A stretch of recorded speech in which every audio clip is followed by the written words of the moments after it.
Mga kapuso, wagi po ang Philippine National Football Team na Azkals matapos lampasuhin ng Cambodia sa 2014 AFC Challenge Cup Qualifier.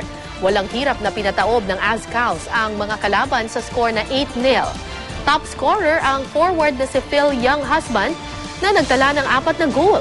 Pansamantalang itinigil ang laro matapos magkaroon ng brownout sa Rizal Memorial Football Stadium na sinundan pa ng malakas na ulan. Bagamat natalo, mataas daw ang respeto ng Cambodia para sa Azkals.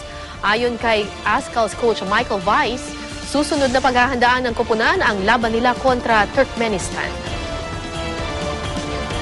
We showed that we are